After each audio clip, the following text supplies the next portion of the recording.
عائشہ فرمایا کرتی تھی اگر کوئی اہلیہ بیمار ہوتی تو حضور علیہ الصلوۃ والسلام سر پہ رکھ کے دعا دیا کرتے تھے، دم کیا کرتے تھے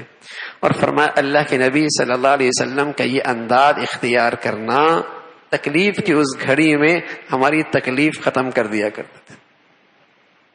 ہمارے ہاں کیا ہوتا ہے، ذرا سی بیوی بیماری، چل ابا کے گھر، چل اماں کے گھر، جب ٹھیک ہوگی پھر آنا، یعنی اس کے پاس تب ہو جب بالکل پرفیکٹ ہو، صحت مند ہو بس، اور ذرا بیمار ہوئی ابا کے گھر، اماں کے گھر، بیٹا پیدا ہو رہا ہے چل اماں کے گھر، بچہ پیدا ہوا چل اماں کے گھر، ذرا بیمار ہوئی چل اماں کے گھر۔ ارے بیوی تیری ہے، اہلیہ تیری ہے، اس نے پیٹ تیرے خاطر چاک کیا ہے، اس نے وہ بوجھ تیرا اٹھایا ہے، کتنے دکھ درد کے ساتھ رہ رہی ہے، ذرا تکلیف سے آئی، اب تجھے یہ بھی گوارا نہیں کہ تو اس کے پاس تسلی کے بول دے، محبت کی باتیں کر لے۔ بتاؤ ایسی عورت اس گھر کو گھر کیسے بنائے گی؟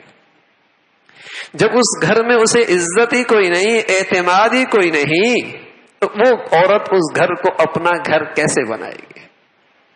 تو رسول اللہ صلی اللہ علیہ وسلم کی کوئی اہلیہ بیمار ہوتی، بلکہ اتنے مزاج شناس تھے اللہ کے نبی صلی اللہ علیہ وسلم،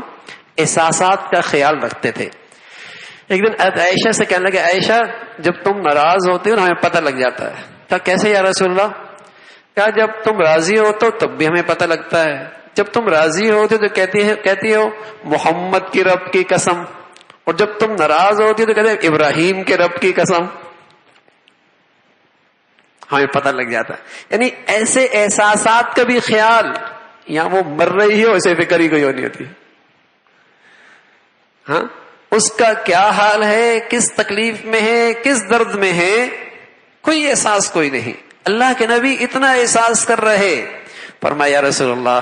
زبان پہ نام نہیں آتا لیکن دل میں تو آپ ہی ہوتے ہیں، دل میں تو آپ ہی ہوتے ہیں۔